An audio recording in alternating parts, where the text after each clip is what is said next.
quero falar hoje é sobre portal também, e o título da pregação é Peça, um portal geracional. Peça é a Páscoa em hebraico, tá?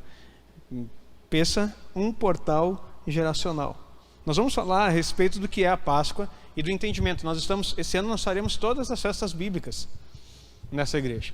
E nós estamos alinhados ao tempo de Deus, porque o Senhor Jesus está voltando e nós precisamos estar entendendo o que a palavra dele diz e nos direciona.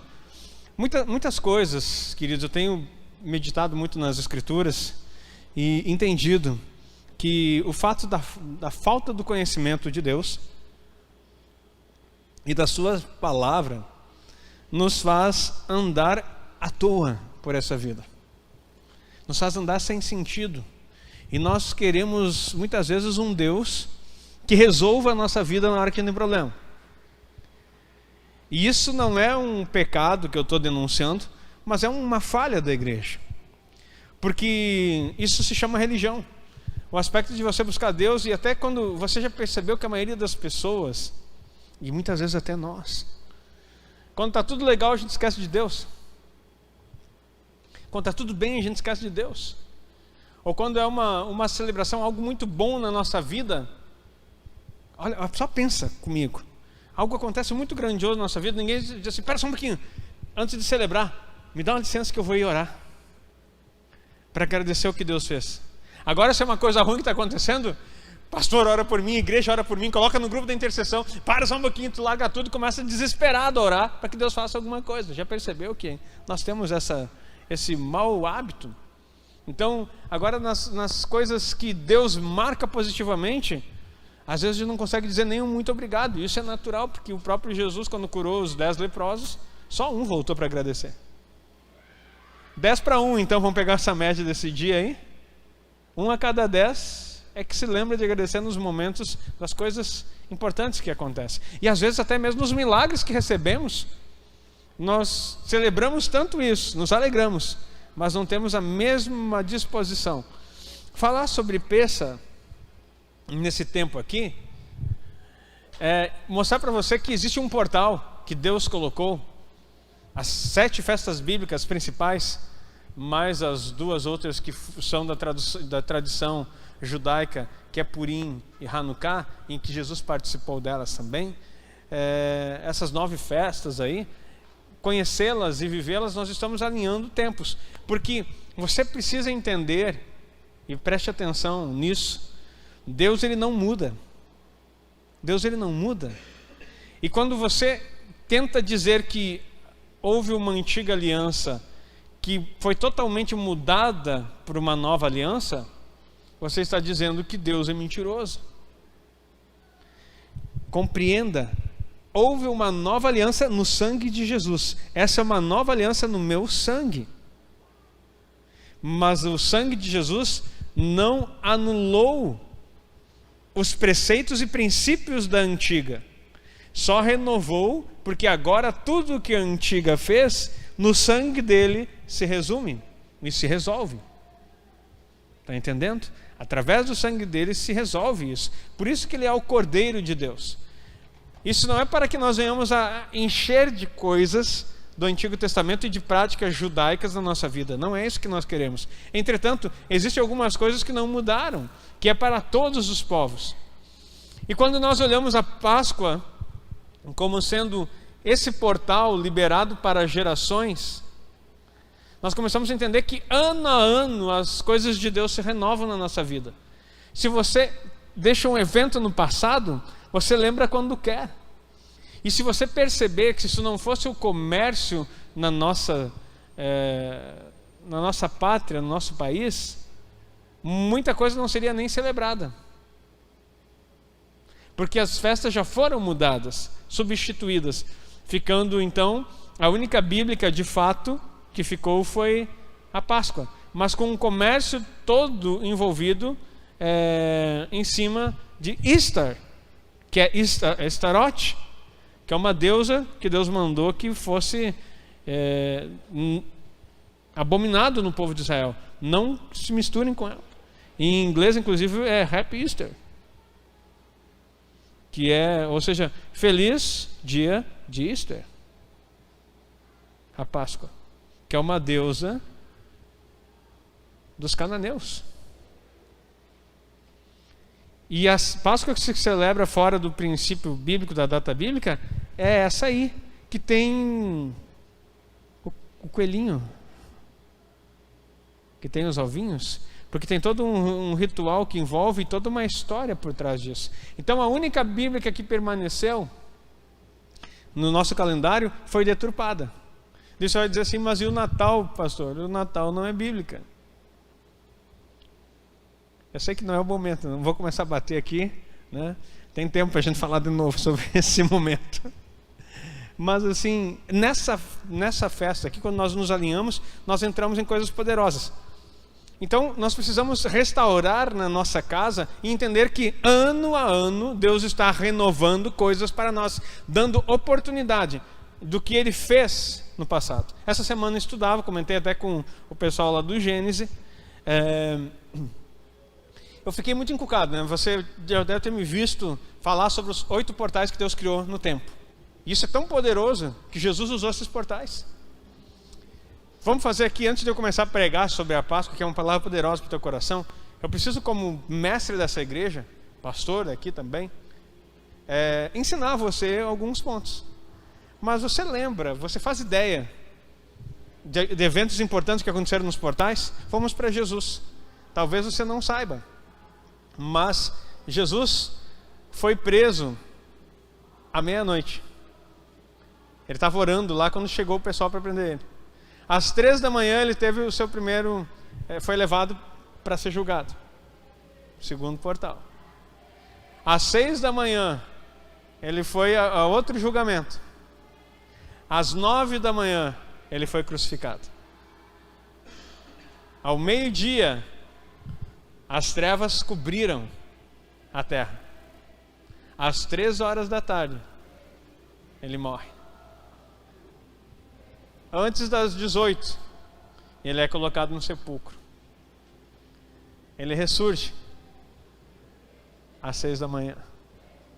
E tu vai dizer assim, não, peraí pastor, é muita coincidência. Não, não é coincidência, são portais. E ele ora nesses períodos também.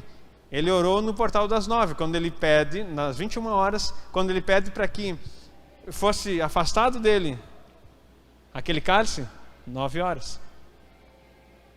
E você dizer, mas não está escrito na minha Bíblia isso, tá? Só que você não sabe como ler, porque fala sobre vigílias.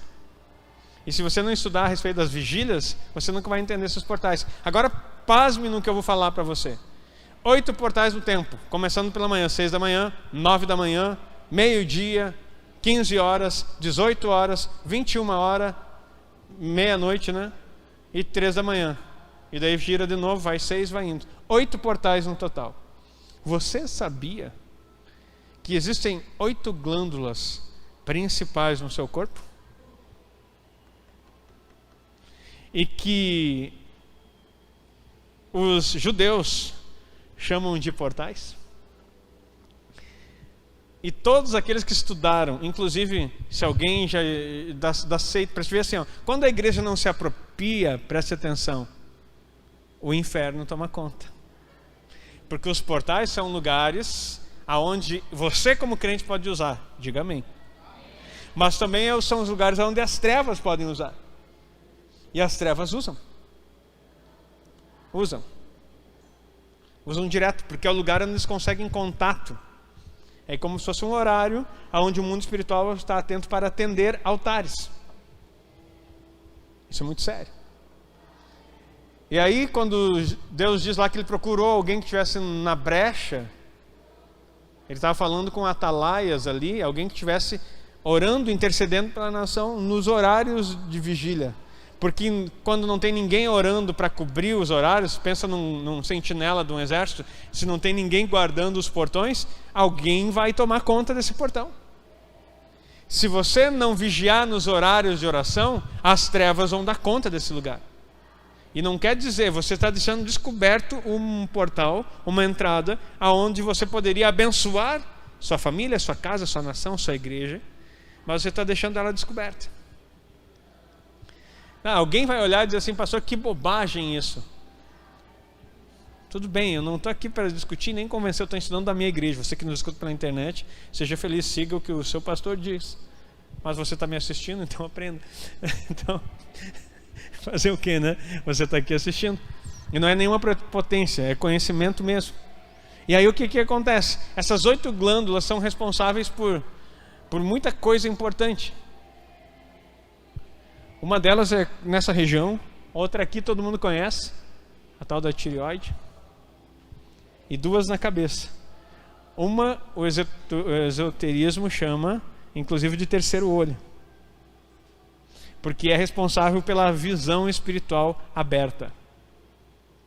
É através daquela glândula que você consegue ter visões.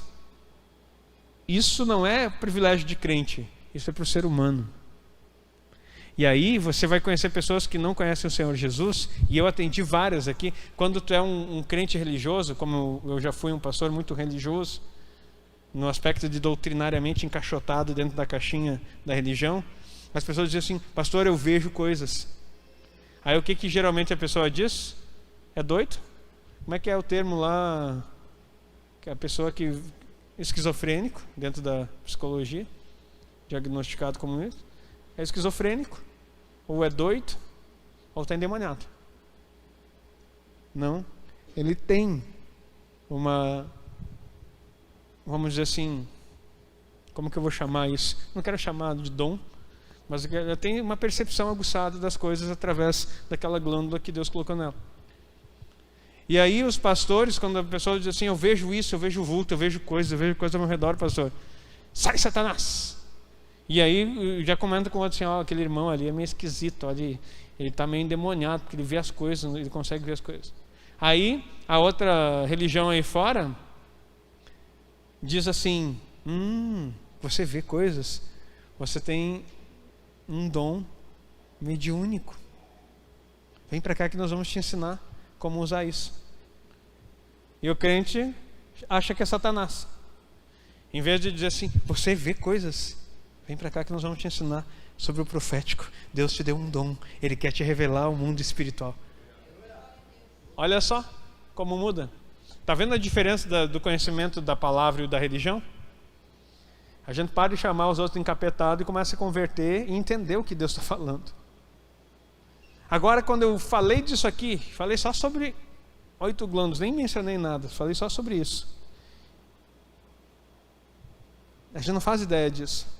E aí as pessoas são conquistadas por isso no esoterismo, no misticismo, e começam a dizer, uau, olha quanto poder eu tenho, a quanta coisa que Deus colocou na minha vida. E ela começa a utilizar disso. E aí quando você está no portal errado, lembra que eu falei? Tanto bem quanto mal pode usar. Depende de quem está ensinando. Se eu te ensinar a acessar um portal maligno, tu vai acessar maligno. Se eu te ensinar, no mesmo portal, ensinar que Deus pode te usar ali, sabe o que vai acontecer? Deus vai usar ali. Jacó viu uma escada para o céu, que anjos subiam e desciam, um portal. Jesus disse, de agora em diante, vocês virão anjos subindo e descendo sobre o Filho do Homem. Pastor, virou místico? Não, eu comecei a ler Bíblia, é diferente. Porque se sobre o Filho do Homem, o próprio Cristo, houve subida e descida de anjos, queridos, tem respaldo bíblico para você desenvolver essas coisas. Diga amém. E conhecer, não vá por conta, porque essas coisas são muito sérias. Então, a importância dos portais está em algo que você precisa conhecer. Se pensar é um portal geracional, há algo que nós estamos deixando de fazer. Porque chega nesse período, nós somos roubados da essência e do princípio, nós só estamos preocupados com uma situação. Que chocolate eu vou dar para o meu filho? Que peso vai ser o ovo? Que tamanho? Ovo do quê? Que brinquedo vai ser? E assim, tu não precisa dar uma de santarrão e fazer essa cara. Não, pastor, lá em casa não. Porque eu sei que é assim. Na tua casa, na casa. E daí se tu não faz isso em casa, tem vó para fazer, né? Porque sempre tem avó, né? Que é uma benção, né? E é mesmo, não estou debochando, vó é uma benção. Mas quando os pais estão tentando migrar e os avós não aprenderam isso, aí tu fala, não, meu filho não é andadinho. Daí tu primeiro encontro no domingo de Páscoa, vem a avó com o ovo. E daí tu não vai quebrar o ovo nem chamar os avós de desviado. Tu simplesmente vai pegar o ovo e vai comer o chocolate e dar glória a Deus, santifica, antes abençoe e seja feliz. Mas não faça desse momento a Páscoa. Por que nós vamos fazer a nossa num dia? Porque no dia que tiver lá, se alguém quiser dar ovo para as crianças e chocolate, não sendo crente, se for você, meu querido, eu vou dizer, leva de volta. Se for você, eu digo, volta. Aí eu vou orar por você. Mas agora, se for um familiar que não tem o entendimento, aí o que acontece? Recebe, seja educado. É uma expressão de carinho. Só que não mexe em nada no espiritual, positivamente. Estão entendendo o que é? Então, olha só. Êxodo 12, verso 13. Êxodo 12, 13. E aquele sangue vos será por sinal nas casas em que estiverdes. Vendo sangue, passarei por cima de vós. Passarei por cima, passar. E não haverá entre vós praga de mortandade, quando eu ferir a terra do Egito. Ponto. Então, o sangue será por sinal. Ontem eu falei aqui com os jovens, com os adolescentes, que Páscoa era um portal para o que mesmo? Para o futuro. Hoje eu estou falando com a igreja, que é um portal geracional. O futuro deles, que é a geração que você está aprendendo, depende de você. O teu comportamento em Pessah define se os teus filhos terão um futuro de êxito ou não. Eu vou repetir. O teu comportamento em Pessah vai definir o futuro dos teus filhos. E isso é seríssimo. Então, se você toda vez levanta um altar para isso, o que vai ser o futuro do teu filho? Altares. Agora, se você entrar pelo portal de Páscoa e entender que há um sangue, o sangue será por sinal. Quando eu ver esse sangue, passarei por cima. E aí eu estava construindo ontem uma ideia com os adolescentes aqui, que o povo do Egito, não vou ser tão detalhista como eu fui com eles, né? Interpretativo, porque quase fiz um teatro aqui, né? Fiz até o balido da ovelha. Então, o que aconteceu é que o povo do Egito era cativo, era escravo. E eu fiz uma lembrança que eu vou fazer para você. Quando José é apresentado como governador do Egito aos seus irmãos, e ele se revela, aí ele diz assim, ó, quando o faraó perguntar o que vocês são, vocês dizem que vocês são pastores. Porque ser pastor e ter ovelha no Egito era um crime, era um atentado contra os deuses dele. Daí ele disse assim, então vocês dizem isso. Daí o faraó perguntou, o que vocês fazem? Somos pastores. E o faraó disse, ai, esse povo aqui no Egito é maldição, pastor de ovelha. Olha que coisa, pastor no Egito é maldição. Por isso que nós temos que sair do Egito e ser pastoreado, porque no Egito não tem como ser pastoreado. Quem estiver no Egito não pode ter pastor, não pode ser ovelha, porque ovelha no Egito não é aceita lá. Então, ai meu Deus, já dá até para mudar a palavra aqui, mas vamos continuar. Só para dizer, saia do Egito, né? E aí o que aconteceu? Quando meu Deus, daí eles assim, vamos fazer o seguinte, vamos botar ele em outro lugar. Daí, como o José já tinha pensado, era administrador, o cara mais importante lá, disse, não, tem a terra lá de Gósen, que era uma terra excelente. Não é verdade, eu falo, vai para Gósen, né? Na verdade está tudo na estratégia de José, vocês vão lá para Gósen então. Daí mandou todo o povo de Israel para Gósen. Aí o que acontece nesse processo aí, né, esse mesmo Gósen foi o lugar de onde foi livrado o povo das pragas do Egito quando Moisés estava lá. Era uma terra boa, era uma terra que era aceitável, né, para que pudesse criar os animais. Então, só fechando parênteses aqui, para você compreender, aí depois morre o faraó, não conhecia José, não conhecia o povo de Israel. Chega um novo faraó que se levanta lá e diz assim, tá, mas peraí, quem é esse povo que se multiplicando aí? Quem são esse povo todo, né? Menos gíria aqui. E aí o faraó diz assim, eu não conheço, só sei que eles são muitos. E tem que escravizar eles, porque senão eles vão nos dominar. Aí esse faraó começa a escravizar o povo de Israel no Egito. Aí vem toda a história de Moisés que você conhece, pede um libertador, Deus olha, faz todo aquele processo. Aí vem e eles voltam de novo. Onde é que eles estavam? Na terra de Gozem era o único lugar que não vinha as pragas, porque quem habitava em Gozem? O povo de Israel que veio lá na história de José. Entendeu agora o sentido? Não é que Deus de repente diz assim, eu vou achar um lugar para vocês, eu vou mandar praga. Onde é que a gente vai? Não, ele diz assim, vou mandar praga em todo o Egito, menos onde vocês moram. Essa é o resumo da história. Porém, mesmo vocês morando aí, tinha muito egípcio que ficava na casa dos seus senhores, muitos israelitas que ficavam na casa dos seus senhores no Egito. E aí Deus dá esse recado, olha, eu vou passar a última praga. Sabe qual é que era a última praga? Vamos lembrar? Morte de quem?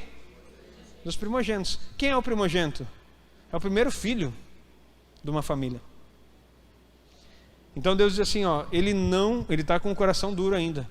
Eu vou ter que ser de uma forma mais enfática. Eu vou matar o primeiro filho de todo o Egito. O anjo da morte vai passar. Por quê? Ele vai dizer, meu Deus, que Deus mau. Que Deus mau? Eles tinham um monte de deuses. E ficavam amaldiçoando o povo de Israel e amaldiçoando Deus. O que era o pedido de Moisés? Deixa meu povo ir para me adorar no deserto. Deus só queria a adoração do povo dele. Então todo aquele que tenta impedir o povo de Deus de adorar, vai se ver com o Deus da adoração. Ai, horrenda coisa é cair na mão de Deus vivo. Então, deixa estar. Aconteceu, não. E daí eu contava, dramatizando para os adolescentes, que de repente, presta atenção, eles eram o quê? Escravos, não pastoreavam mais. O Egito não podia ter ovelha. Aí Deus diz para eles, vocês vão pegar um cordeiro por família. Sabe quantas pessoas eram naquele período que Deus pede peça? 2 milhões de pessoas. Deus diz assim, vocês vão pegar agora um cordeiro por família.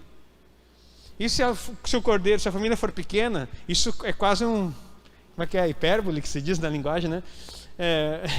Sim, é quase uma palavra assim, uma analogia só, porque não existia família pequena de judeu, né? Quando tua família é pequena, minha família é pequena, tem uns 8 filhos só. A gente não está assim, resolveu controlar a natalidade, né? Temos só 8. Então era 8, era 12, era 15, era 20 filhos, né? Então era mais ou menos assim. Então ele dizia assim, se a família for pequena, ou melhor, para você entender, cada filho era uma escadinha, um filho por ano, quase filho de judeu, ou se eles são pequenos e eles não vão comer carne toda, convida o vizinho então. Se um cordeiro não dá para a família inteira devorar, né? Quer dizer, se alimentar. Devorar. E aí, o que acontece? Daí você pode chamar o teu vizinho. Essa foi a ordem do Senhor. Vocês vão comer toda a carne. E o que sobrar, vocês vão queimar. Vocês vão comer de pé. Com o cajado na mão, com o cinto nos lombos. Preparado, essa é a Páscoa. É o dia que o Senhor vai passar. Só que quando vocês comerem, vocês vão tirar o sangue. E vão passar, põe a figurinha lá para nós, nos umbrais da porta. E aonde tiver esse sangue, o anjo da morte não vai trazer mortandade na vida do primogênito. Esse sangue foi o que nós lemos. Então, aquele sangue vos será por sinal nas casas em que estiverdes. Vendo eu o sangue, passarei por cima de vós, e não haverá entre vós praga de mortandade, quando eu ferir a terra do Egito. E olha o 14. E esse dia vos será por memória, e celebrar-o-eis por festa ao Senhor. Nas vossas gerações o celebrareis por estatuto perpétuo. Arrepiou até o pelo do pescoço. Perpétuo é para sempre. Vocês vão celebrar. Não, pastor, mas eu não sou judeu. Não é? Então não precisa celebrar a peça. A Páscoa não tem sentido para você? Porque Cristo, nossa Páscoa, foi sacrificado por nós. Paulo fala isso na igreja de Coríntio, capítulo 5, se não me engano, 1 Coríntios ou 2 Coríntios. Então, estamos falando bem conectado com a nova aliança, não se confunda. Mas há um estatuto perpétuo aqui, por isso que é um portal geracional. A festa tem que ser celebrada perpetuamente. Aí eu estava falando ontem, aí o que aconteceu? Não tinha ovelha lá. Não tinha, era um cordeiro ou um cabrito, né, que dizia. O que importa é que tu tinha que comer ele inteiro, e se sobrasse queimar, passar o sangue na porta e acabou. E o mais importante é que não tinha esse bicho, e eram 2 milhões de pessoas, não eram 2 milhões de cordeiros, mas era perto. E da onde tirar o cordeiro sendo escravo? E aonde buscar se no Egito não tinha? Talvez na terra de Gozem ainda se cultivava algum. Pensa no dono desses bichos, enriqueceu. No dia para nós ficou rico, porque cuidava das ovelhinhas. De repente, do nada, começa a aparecer os escravos puxando um cordeiro ou um cabrito no meio do Egito, passando para suas casas.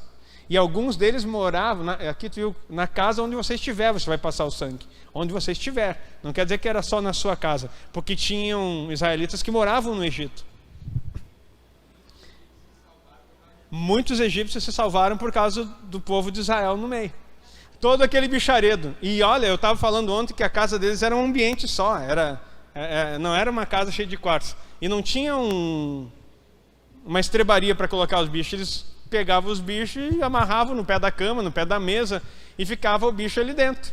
E se era numa casa do egípcio, o que esse bicho está fazendo aqui? Isso aqui é maldição para a nossa terra.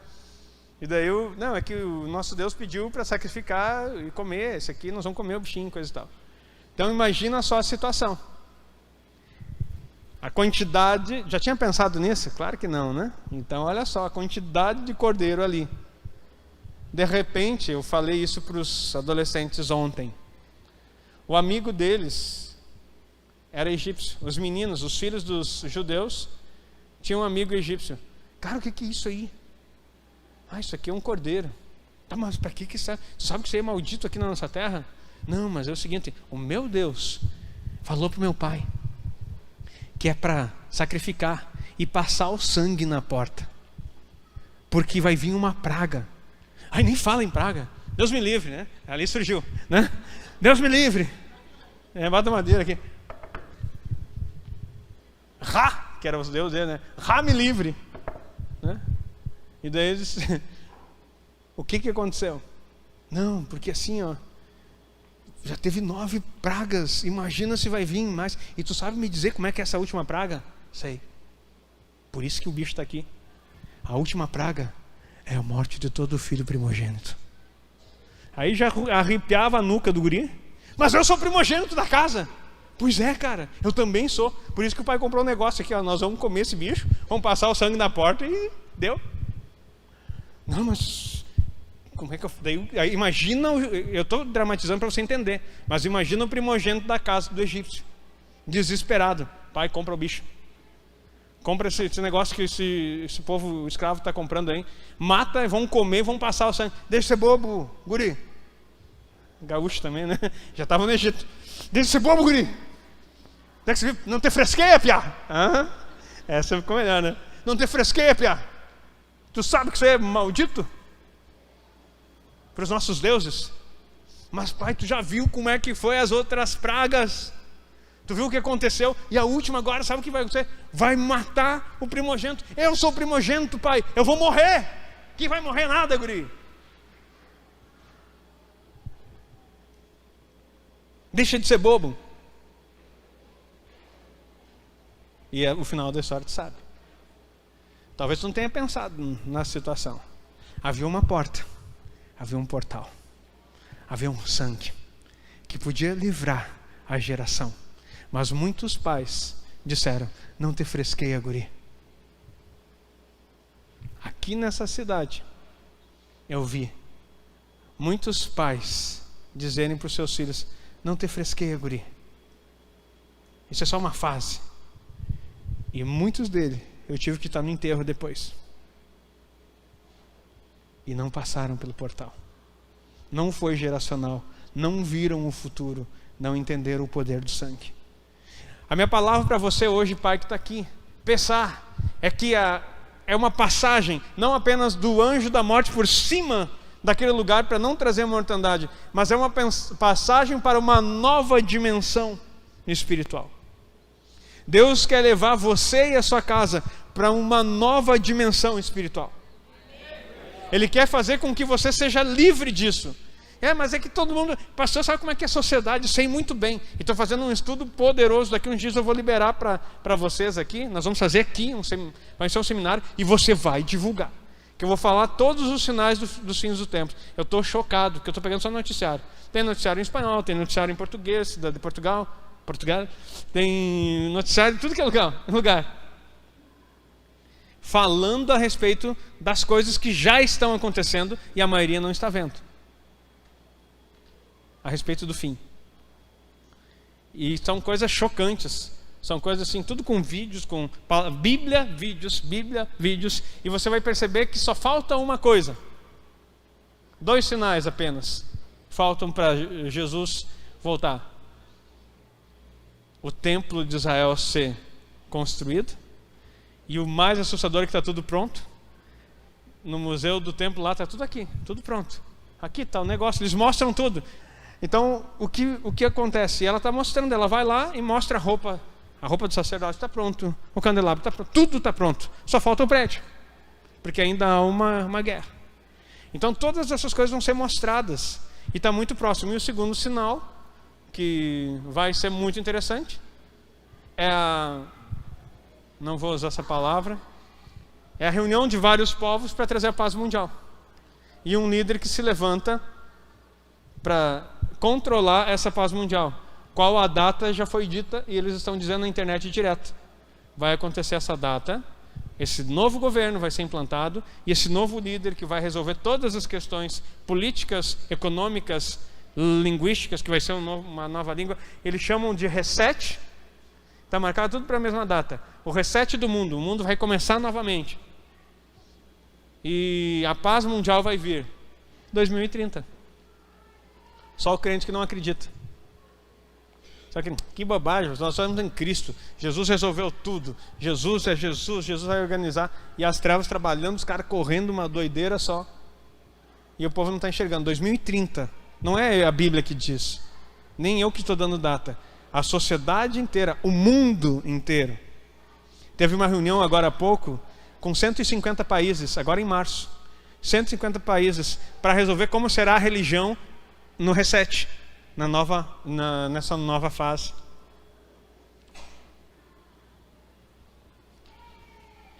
Em 2030. E aí você vai dizer assim, pastor, mas para 2030 falta muito pouco. Glória a Deus. Me pula 2030, como diz o gaúcho.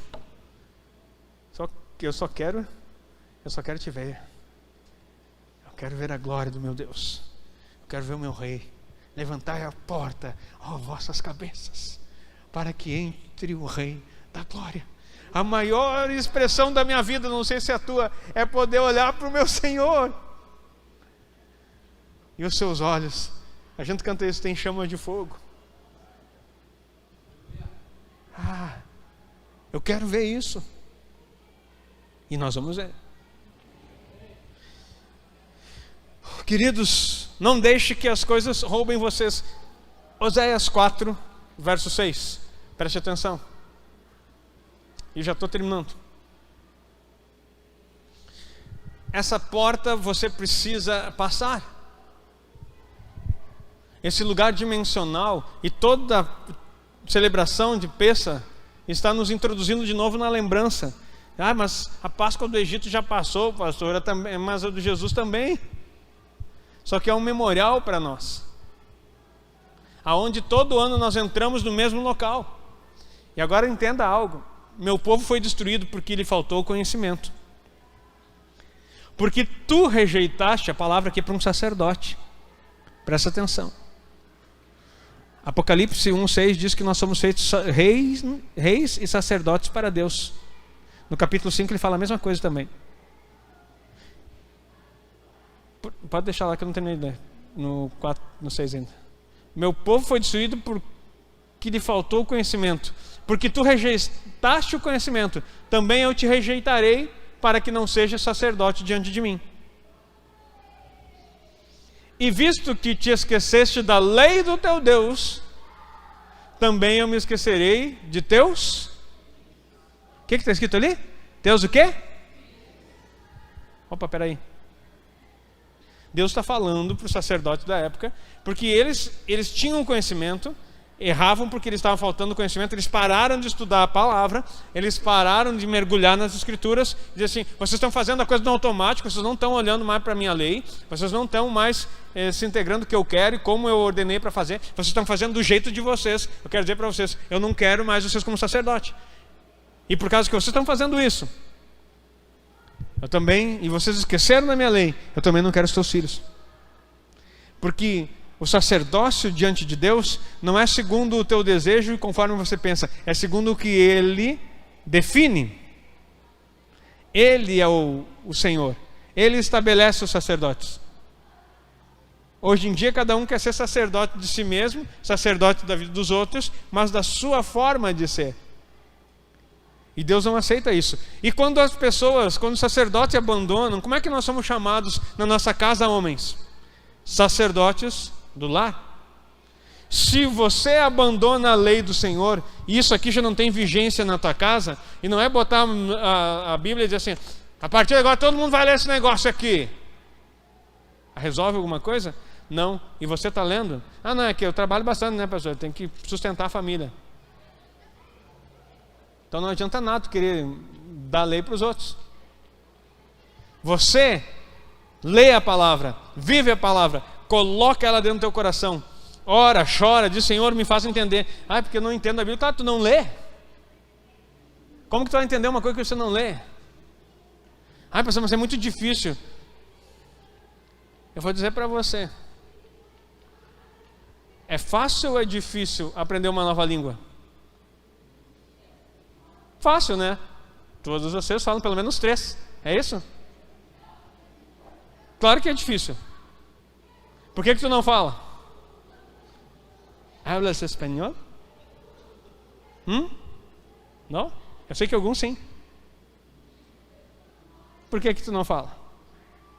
Porque é difícil, pastor. Demanda o quê? Tempo, pastor. E aí, nós não nos dedicamos para isso. E aí a gente, na nossa cultura, fica... para que eu vou precisar de outra língua, né? Eles que aprendam português. Bem assim. Por que eu vou precisar disso aqui? O pastor que pregue. O líder da célula que estude. Alguém que viva, hein? Só que o que está acontecendo, você não está compreendendo que você está comprometendo a sua geração.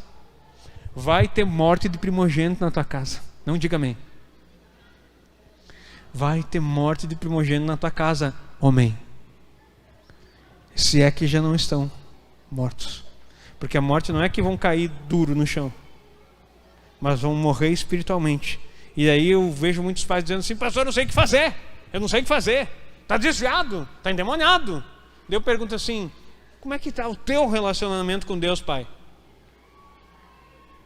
Aí a gente começa a identificar que é um desviado e endemoniado. O sacerdote já foi rejeitado. Agora Deus não me quer. O que eu vou fazer? Não. Rejeitado por causa que ele escolheu não fazer. Ele escolheu não fazer. E porque ele não, queridos, eu não estou julgando você, nem colocando peso na tua vida. Eu estou trazendo revelação para você. Só que agora você, a partir de agora, você pode ser culpado ou inocente. Culpado se você ignorar a palavra. Inocente se você entender, perdão, Senhor, eu não sabia disso. A partir de agora, eu vou começar a viver a tua palavra. Eu vou começar a entender o que Deus tem para mim. Eu vou começar a estudar isso aqui. Eu vou começar a aplicar isso aqui. Eu vou começar a trazer o princípio para dentro da minha casa. Eu vou começar a ensinar os meus filhos. Eu vou começar a viver o que o Senhor está dizendo para mim viver. Eu vou entrar por esse portal, porque pensa, é uma oportunidade de eu salvar a geração, a minha geração. Páscoa agora não é para te comprar o vinho de chocolate, é para te salvar uma geração, é para te salvar a tua casa, é para te salvar o primogênito da tua casa. Tem alguém aí? Então salve. Mas ele não está perdido, pastor. Mais um motivo entre com ações de graça, porque Deus tem sido fiel e tem guardado tua casa. Se não, entre com lágrimas e peça misericórdia, batendo no peito e dizendo: eu sou o culpado. Senhor, muda-me para que eu não perca a minha geração.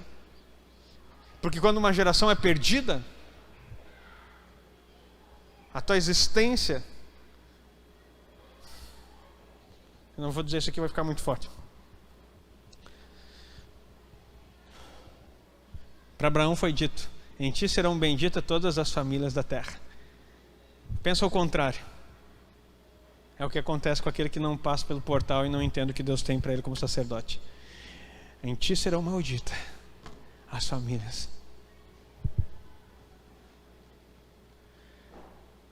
Não, pastor, isso é radicalismo, não é bem assim a Bíblia. Pois é, mas a minha Bíblia diz assim, ó, só tem duas coisas: bênção ou maldição. Deuteronômio 28. Se tu fizer isso aqui, bênção. Se tu fizer isso aqui, maldição. Bendito será na terra, ou maldito você será. Não tem uma terceira via. Deus quer nos trazer para isso. Mas a palavra aqui está bem dura, né? Mas não fique com o coração machucado.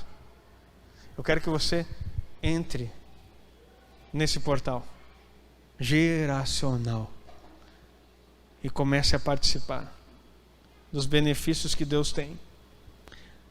Porque o Senhor está gerando filhos primogênitos aqui.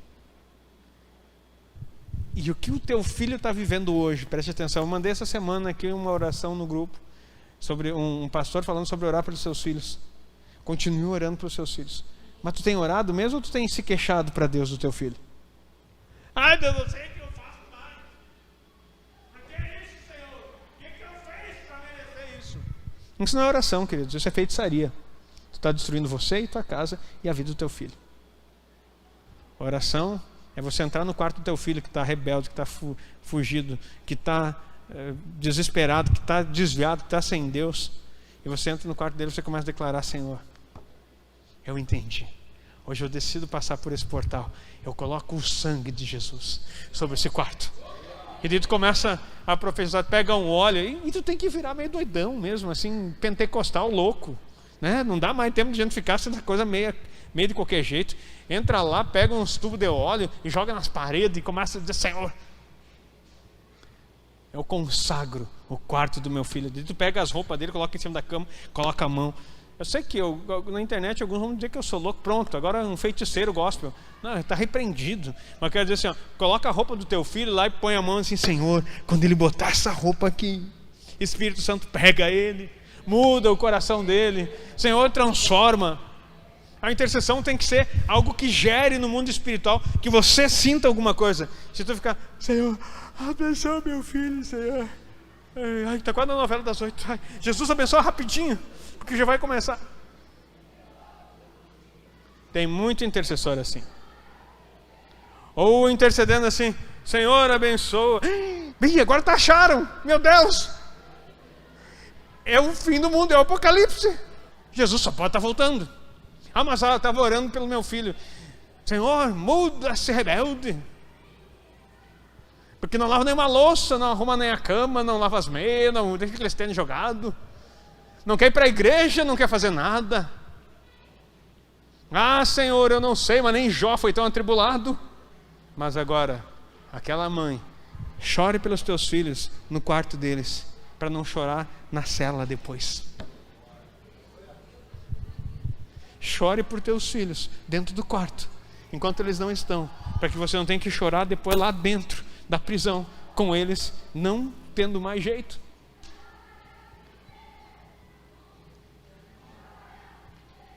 Queridos, pastor, mas ele já está na prisão. Continua chorando, porque há circunstâncias que Deus permite na nossa vida, que se elas não houvessem, não haveria mais salvação, porque tem homens que são tão de dura serviço, que o Senhor não quebrar no meio, eles se perdem. Mas Deus te ama tanto, que permite até que coisas aconteçam, para que você permaneça no amor dele, porque o sangue já foi aspergido nas portas. Ou você entra por ele, ou você fica de fora. Ei! Pensar é passar por cima da morte. É passar por cima disso. É entrar num portal e dizer: Senhor, eu tenho algo novo. Está na hora, queridos, de a gente começar a clamar. Está na hora de a gente começar a jejuar. Eu fui ali antes no banheiro, antes de começar o culto, e eu vi os intercessores aqui atrás na salinha. E coisa mais linda é ver o povo orando, intercedendo e falando e declarando assim: ó, querido, vem mais cedo, começa a orar, começa a clamar, nem que seja no domingo para fazer isso aqui. Começa a orar pela tua casa, começa a falar, começa a ler a Bíblia. Não dá mais tempo, queridos. Agora sim, pastor, eu não sei, pastor, porque assim, ó, o meu primo, o meu tio, a minha sogra fala que vai fazer um peixinho, pastor. E daí assim, ó, sabe como é que é, né? Família, né? Aí não vai dar para mim estar aí na sexta-feira, porque tem o peixinho, né, pastor? Sabe como é que é o peixinho? Me desculpa, queridos. Aí o peixinho está te levando para os quintos, enquanto tem um portal aberto para você entrar com a tua família e dizer assim: Senhor, eu não quero nem saber de peixe, eu a vida inteira comi peixe, agora está na hora de eu me alimentar do cordeiro. Ele está aqui, ó, está na hora de me alimentar do cordeiro, porque eu preciso da vida. Eis o Cordeiro de Deus, que tira o pecado do mundo. O sangue já foi aspergido nos umbrais, o portal. Eu sou a porta das ovelhas. Quem entrar por mim achará a pastagem. Ei, a porta lá do Egito era Cristo. A porta de peça continua sendo Yeshua HaMashiach, aquele que tem poder para mudar num momento a história da tua geração e abençoar teus filhos. Os teus filhos serão benditos, sim. Ah, pastor, mas ele está meio desviadinho, está desobediente, está difícil a coisa, não sei mais o que fazer com essa criança. Eu também passo as mesmas coisas lá na minha casa. Mas o que ele está passando agora não significa aquilo que ele é no futuro, porque ele foi apresentado nesse lugar. Ele é consagrado ao Senhor. Ele pode passar por situações difíceis, sim, mas sempre vai ter um pai para dizer: filho, não é assim. Vai ter um pai para corrigir, vai ter um pai para amar, mas acima de tudo para botar óleo na cabeça dele e quebrar tudo que é tipo de pensamento do inferno, tudo que é coisa que está tentando tirar ele do lugar, porque a minha geração será bendita. Ei, o que eles estão vivendo, você não pode dizer: não, o pastor disse que o que está vivendo não é o que vai ser no futuro, deixa assim, deixa estar. Não, querido, com disciplina, com palavra, com posicionamento, você vai dizer: meu filho, senta aqui, organiza isso, dá limites, faça as coisas. Eu estou estudando para nossa imersão Brahá, o código da bênção, e estou impressionado. Não sei quanto tempo vai demorar essa imersão, porque é tanta coisa que Deus está me mostrando a respeito do código da bênção. E uma das coisas interessantes da bênção é o limite. Uma das maiores bênçãos que Deus deu para o homem foi o limite. Sabe por quê? Porque o limite faria com que ele permanecesse no jardim. Porque ele corrompeu, porque ele transgrediu, ele saltou fora do lugar de delícia que era para desfrutar para a eternidade. E tem pais que não dão limites porque acham que amam. E Samitiba escreveu um livro sobre limite, já é falecido, um educador, nem crente era. Pai que ama, educa. E o livro todo, eu me lembro que eu li isso, fala sobre limites para filhos. Não é crente. Mas o crente, não, pastor, não. O grande detalhe é que a gente esquece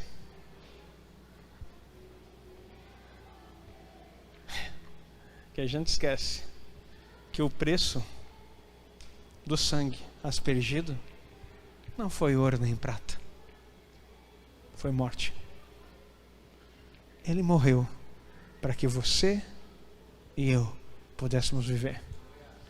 Não foi com coisas corruptíveis que nós somos comprados da nossa vã maneira de viver, mas foi com o precioso sangue de Cristo. Teve um preço, queridos. É fácil olhar para a porta e dizer: eu não vou passar por aí coisa nenhuma, eu tenho mais o que fazer. Mas o detalhe é que aquele que se tornou a porta, ele se tornou também o caminho.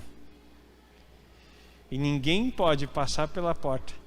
Eu sou o caminho, a verdade e a vida. Ninguém vem ao Pai, senão por mim. Ninguém pode passar pela porta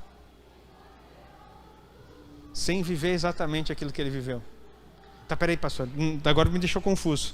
Eu explico. Ninguém passa pela porta se não viver como Cristo viveu. Sabe qual foi o preço da porta ser aberta? Sangue. Sabe qual é o preço para que o caminho se abra para você? Sangue. Quem quiser vir após mim, negue-se a si mesmo.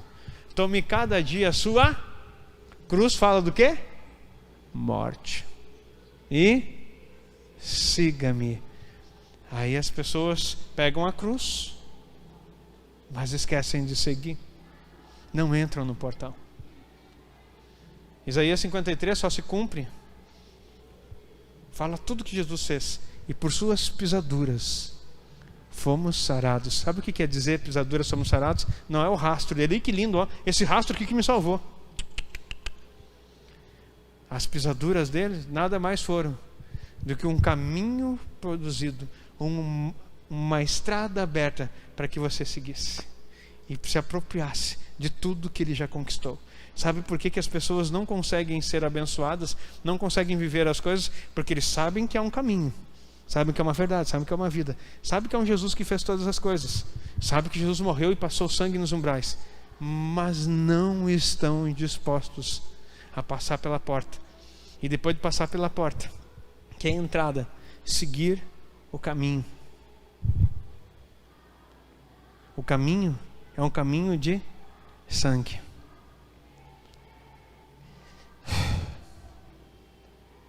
Pastor, mas esse não é o evangelho que estão pregando aí na igreja da esquina ali, estão dizendo que vai dar tudo certo, Jesus ama, aleluia, e nós vamos tudo prosperar, nós vamos vencer, nós vamos dar tudo certo.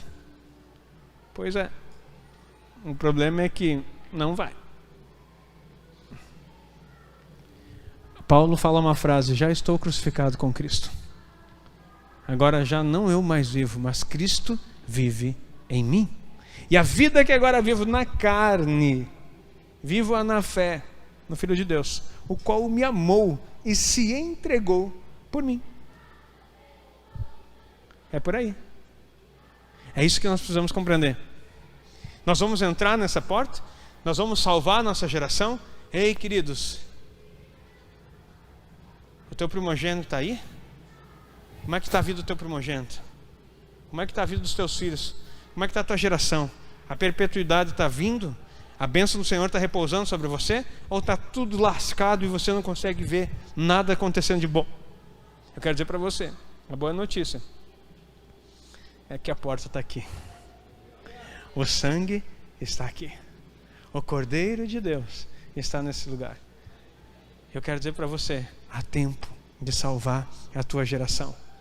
Como que eu vou salvar a minha geração? Cumprindo os princípios bíblicos, crendo na palavra, se inteirando, pedindo perdão, porque se você não conhecer, o povo vai perecer e Deus não vai poder se lembrar dos seus filhos, porque você está ignorando. Se você ignorar, os teus filhos não serão lembrados. Aí você pode olhar e dizer assim: tá, mas meu pai eu não conheço, morreu, já foi, não fez nada por mim, me abandonou, quem que vai me socorrer? Quem que vai fazer por mim aquilo que meu pai não fez? Vamos resolver esse problema e encerramos? Romanos capítulo 8. 14. Porque todos os que são guiados pelo Espírito de Deus, esses são filhos de Deus.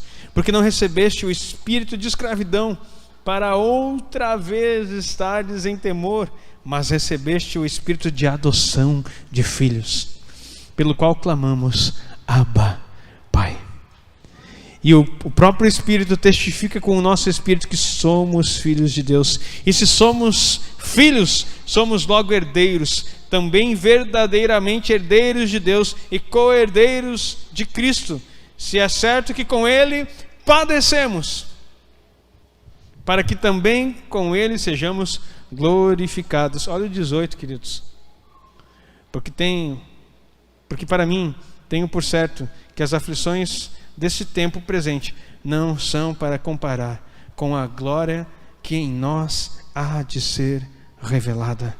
Porque a ardente expectação da criatura espera a manifestação dos filhos de Deus. Porque a criação ficou sujeita à vaidade, não por sua vontade, mas por causa do que a sujeitou, na esperança de que também a mesma criatura será libertada da servidão da corrupção para a liberdade da glória dos filhos de Deus. Porque sabemos que toda a criação geme e está juntamente com dores de parto até agora, e não só ela, mas nós mesmos que temos as primícias do Espírito também gememos em nós mesmos, esperando a adoção, a saber, a redenção do nosso corpo. Aleluia!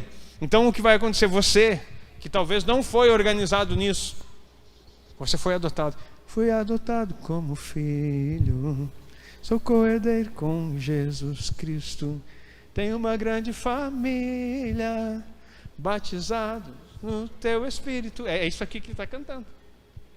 Por causa que quem anda no Espírito é filho.